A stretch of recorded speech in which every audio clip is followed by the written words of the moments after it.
dicek ending itu tiba-tiba saldonya berkurang 10.000, padahal aku udah bayar biaya admin 2 hari lalu. Lah, di jam kayak gini kamu masih pakai biaya kayak gitu.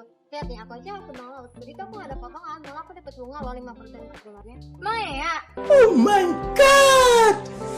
Wow! Iya, kamu mau ya? Kamu mau download? Gimana sih caranya? Ini apa aja? Hai, maaf ya lama, kita baru selesai kelas. Kalian berdua lagi ngapain sih? Kayaknya sibuk banget. Oh, ini lagi daftar bank laut biar bunganya nambah terus. Kamu tahu gak sih, itu kan riba. Ah, riba dari mana? Emang di agama kita diajarin apa riba-riba bak kayak gitu? Dih, pakai nanya.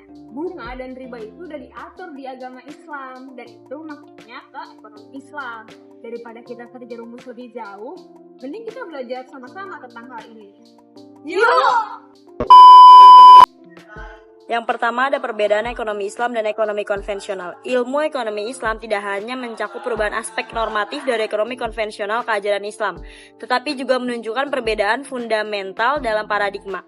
Berbeda dengan paradigma berat yang memisahkan agama dan sains secara dualistik, ilmu ekonomi Islam memiliki fondasi pada tauhid, memandang dunia sebagai fenomena yang tunduk pada sunatullah.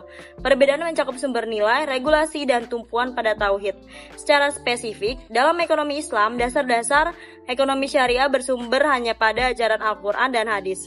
Sedangkan ekonomi konvensional mengandalkan aturan-aturan yang telah disepakati bersama. Regulasi dalam ekonomi Islam mengacu pada arahan dari Otoritas Jasa Keuangan atau OJK, disertai dengan fatwa-fatwa DSN MUI. Sementara ekonomi konvensional hanya diatur oleh OJK tanpa keterlibatan DSN MUI. Selain itu, ekonomi Islam bertumpu pada ajaran tauhid dan peraturan negara.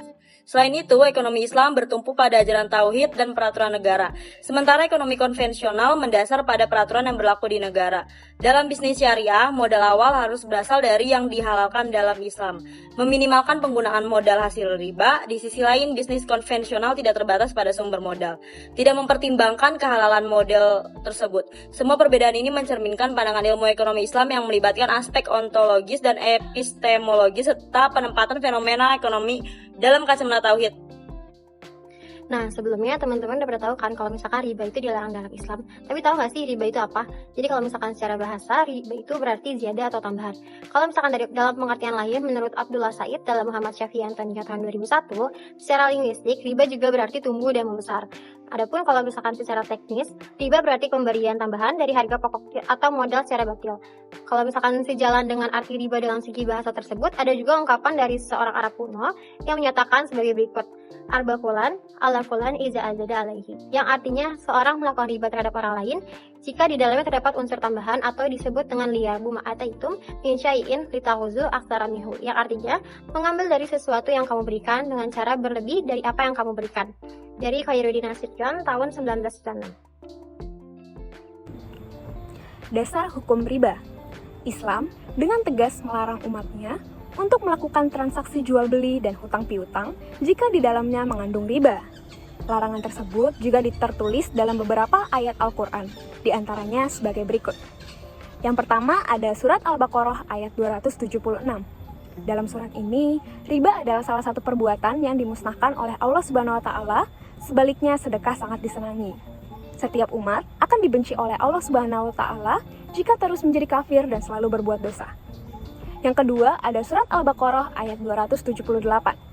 Setiap orang yang beriman harus bertakwa kepada Allah Subhanahu wa taala dan wajib meninggalkan sisa hasil riba yang belum digunakan. Dan yang terakhir ada surat An-Nisa ayat 161. Pada ayat tersebut, riba adalah kegiatan yang dilarang untuk dimanfaatkan sebagai pembiayaan kehidupan sehari-hari karena uang tersebut diperoleh dari jalan yang batil. Bahkan, Allah Subhanahu wa taala juga telah menjanjikan siksaan yang pedih bagi orang-orang yang kafir. Riba kod. Pada jenis kod, riba adalah tambahan nilai yang dihasilkan akibat dilakukannya pengembalian pokok utang dengan beberapa persyaratan pemberi utang.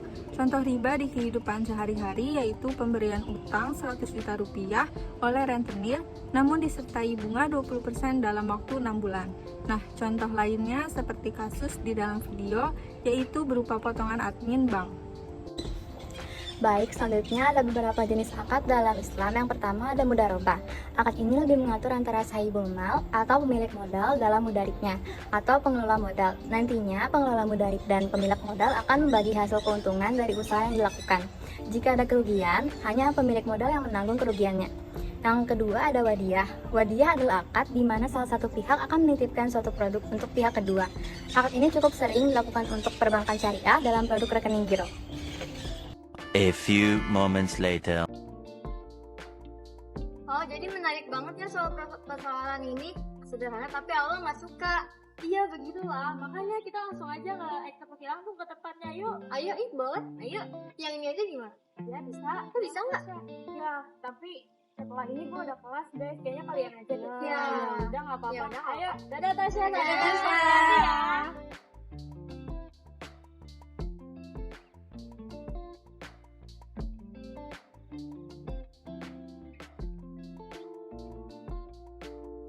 Ayo Gisha, kita udah sampai. Silakan kamu duluan ya. Iya. Assalamualaikum warahmatullahi wabarakatuh. Selamat datang di Bank Syariah dengan saya Gina. Silahkan duduk Ibu. Terima kasih. Baik, dengan Ibu siapa? Saya Kisyana Ardani. Baik Ibu Kisha, apakah ada yang bisa saya bantu? Jadi gini Bu, saya mau buka rekening bank syariah tapi yang nggak ada potongan bunganya. Kami di sini memiliki tabungan dengan amal balita, yaitu penyimpanan dana tanpa potongan amin dan tutup dengan Ibu Kisha. Bagaimana Ibu Kisha, apakah berminat? Saya berminat Bu. Baik Ibu, boleh dibantu perlihatkan ID-nya? Boleh. Baik Ibu, saya akan proses. Mohon ditunggu. Iya Ibu. Baik Ibu, proses sudah selesai. Ini ID-nya saya kembalikan. Terima kasih. Dan ini untuk kartu ATM-nya. Terima kasih. Baik, apa ada yang bisa saya bantu kembali? Tidak ada Bu. Terima kasih ya. Sama-sama. Gimana Kisha? Oh iya, ternyata gampang banget ya bikinnya, anti dosa lagi. Oh, kayaknya lagi bikin bank syariah di kalau gitu aku ikut deh Bang Lautnya. Yuk, kita buka rekening bank syariah.